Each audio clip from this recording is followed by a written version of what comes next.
Hello friends, welcome to my channel. இன்னைக்கு நம்ம சேனல்ல சேம் அதே தான் இந்தியன் கோஆபரேட்டிவ் கிரெடிட் சொசைட்டி பற்றி தான் பார்க்க போகிறோம் ஃப்ரெண்ட்ஸ். லாஸ்ட் வீடியோவில் நம்ம கோஆபரேட்டிவ் கிரெடிட் சொசைட்டியோட ஆர்டி பார்த்தோம். அப்புறம் நம்ம கிரெடிட் சொசைட்டி எதுக்கு கீழே ரெஜிஸ்ட்ரேஷன் ஆயிருக்கு, டைரக்டாக சென்ட்ரல் கவர்மெண்ட்டோட ரெஜிஸ்ட்ரேஷன். அதுக்கப்புறம் பார்த்தீங்கன்னா ஆர்பிஐக்கோட ஃபுல் கண்காணிப்பில் தான் ஆர்பிஐ கீழே தான் நடந்துட்டுருக்கு ரெஜிஸ்ட்ரேஷன். இது எல்லா டீட்டெயிலுமே நம்ம லாஸ்ட் வீடியோவில் பார்த்தோம். இப்போ எஃப்டி பிளானை பற்றி தான், அதோட செகண்ட் பிளானான ஒரு எஃப்டி பிளானை பற்றி தான் நம்ம பார்க்க போகிறோம். ஆர்டியில் என்ன இன்ட்ரெஸ்ட் நமக்கு கொடுத்தாங்களோ சேம் அதே தான். 9.5லேருந்து ஒவ்வொரு இயருக்கு தகுந்த மாதிரி 7 இயர்ஸ் பிளான் இருக்கு. அந்த 7 இயர்ஸ் பிளான்ல ஃபர்ஸ்ட் இயர் பார்த்தீங்கன்னா 9.5, செகண்ட் இயருக்கு 10, அப்புறம் 10.5 தேர்ட் இயருக்கு, ஃபோர்த் இயருக்கு 11. இந்த மாதிரி 7 இயர்ஸ்ங்கும் போது 7 இயர்ஸ்க்கு நமக்கு 12.5 கொடுக்குறாங்க. இதே ஒரு சீனியர் சிட்டிசனாக இருந்தால் ஒரு 5 பாயிண்ட் எக்ஸ்ட்ரா இருக்கும் நமக்கு. இப்போ அந்த மாதிரி இருக்கிற ஒரு எஃப்டி பிளானை பற்றி தான் நம்ம இன்னைக்கு பார்க்க போகிறோம். ஓகே ஃப்ரெண்ட்ஸ், நம்ம இந்தியன் கோஆபரேட்டிவ் கிரெடிட் சொசைட்டியோட எஃப்டி பிளானை இன்னைக்கு நம்ம கிளியராக பார்ப்போம். இப்போ எஃப்டி பிளான்ங்கிறது என்னன்னா, ஒன்ஸ் நம்ம டெபாசிட் பண்ணுறது, ஃபிக்ஸட் டெபாசிட், கேரண்டீட் இன்கம், அந்த பிளானை பற்றி தான் இன்னைக்கு பார்க்க போகிறோம்.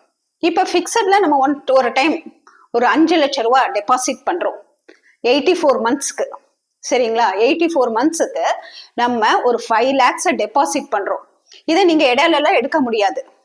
இந்த 84 மந்த்ஸும் நம்ம ஃபிக்ஸட்ல அப்படியே நம்ம அமௌண்ட்டை வச்சிருந்தோம்னா நம்ம அதுக்கு வேண்டி எந்த எஃபெக்டும் போட போறது இல்லை. அப்படியே விட்டுட்டீங்கன்னா ஒரு 84 மந்த்ஸ், அதாவது 7 இயர்ஸ், ஆஃப்டர் 7 இயர்ஸ் கழிச்சு பார்த்தீங்கன்னா உங்களுக்கு நீங்க போட்ட 5 லட்சத்துக்கு கேரண்டீட் இன்கமா பார்த்தீங்கன்னா எவ்வளோ வரும். இப்போ நீங்க பேங்க்கு எந்த இதுலையுமே உங்களுக்கு இந்த இன்கம் ரிட்டர்ன்ஸ் கொடுக்க மாட்டாங்க. இப்போ இதுல நமக்கு கேரண்டீடா டபுளா நமக்கு ரிட்டர்ன்ஸ் கிடைக்கும். எவ்வளோன்னு நீங்களே ஜஸ்ட் ஒரு கெஸ் பண்ணி பாருங்க. இப்போ நான் சொல்றேன் 5 lakhs.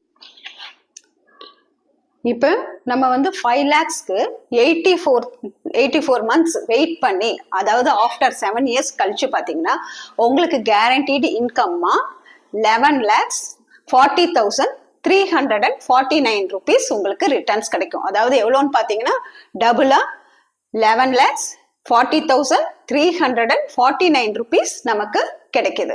ஓகேவா ஃப்ரெண்ட்ஸ்? இப்போ இந்த எஃப்டி பிளான் இதுதான். இதுல உங்களுக்கு 11.5 இன்ட்ரெஸ்ட் கொடுக்குறாங்க. இதே 12.5 இன்ட்ரெஸ்ட் கொடுக்குறாங்க. இதே சீனியர் சிட்டிசனா இருந்தா இதுல இருந்து இனி ஒரு 13% கிடைக்கும். இப்போ இதுதான் நம்ம இந்தியன் கோஆபரேட்டிவ் கிரெடிட் சொசைட்டியோட ப்ரௌச்சர் ஃப்ரெண்ட்ஸ். இந்த ப்ரௌச்சர்ல உங்களுக்கு எல்லா டீட்டெயிலுமே இருக்கும். பிரான்ச்சஸ் எங்க இருக்கு, ரெஜிஸ்ட்ரேஷன் எங்க, ரீஜியன் ஆஃபீஸ் எங்க, எல்லா டீட்டெயிலுமே இதுல உங்களுக்கு வந்துடும். அதுக்கப்புறம் பாத்தீங்கன்னா இது ரெஜிஸ்ட்ரேஷனோடது. அப்புறம் இது ஒவ்வொரு என்னெல்லாம் செய்யறாங்க நம்ம கோஆபரேட்டிவ் சொசைட்டிலங்கிறது இருக்கு. பிளான் டீடைல்ஸ் ஒரு 5 பிளான் இருக்கு, 5 பிளான் டீடைல் இருக்கு.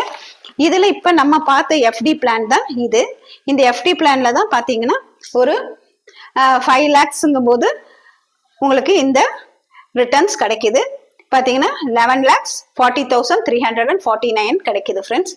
இப்போ நீங்க மேற்கொண்டு இதை பத்தி உங்களுக்கு டீட்டெயில் தெரியணும்னா டிஸ்கிரிப்ஷன் பாக்ஸ்ல என்னோட நம்பர் இருக்கு, அந்த நம்பருக்கு கால் பண்ணுங்க.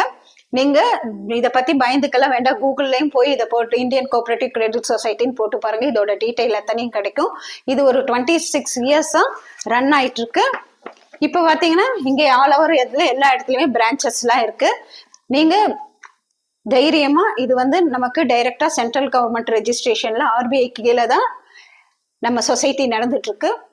அதனால நீங்க தைரியமா இதுல டெபாசிட் பண்ணலாம். மித்த இதுல எல்லாம் இருக்கிற மாதிரி 10 இயர்ஸ் 12 இயர்ஸ் அதுக்கு மேல எல்லாம் கிடையாது. ரொம்ப ரொம்ப ஷார்ட் பீரியடா 7 இயர்ஸ் இருக்கு. அந்த 7 இயர்ஸ் பண்ணலன்னா நீங்க மினிமம் 5 இயர்ஸ் பண்ற மாதிரி கூட இருக்கு. நீங்க அதை சூஸ் பண்ணிக்கலாம். ஓகே ஃப்ரெண்ட்ஸ், இதை பத்தி இன்னும் டீட்டெயில் தெரியணும்னா நீங்க கால் பண்ணி கேட்டுக்கோங்க. இந்த பிளான் ரொம்ப நல்ல பிளான். உங்களுக்கு குழந்தைங்க இருந்தாங்க, அவங்க இதில் போட்டு வச்சிருந்தீங்கன்னா ஃபிக்ஸட்ல ஒரு 5 இயர்ஸ் இல்லை இந்த மாதிரி சைல்டுக்கு போட்டு வச்சிங்கன்னா ஆஃப்டர் 7 இயர்ஸ்ல நல்ல பெனிஃபிட்டோட ஒரு அமௌண்ட் ரிட்டர்ன்ஸ் கிடைக்கும். Okay friends, thank you, bye bye, see you.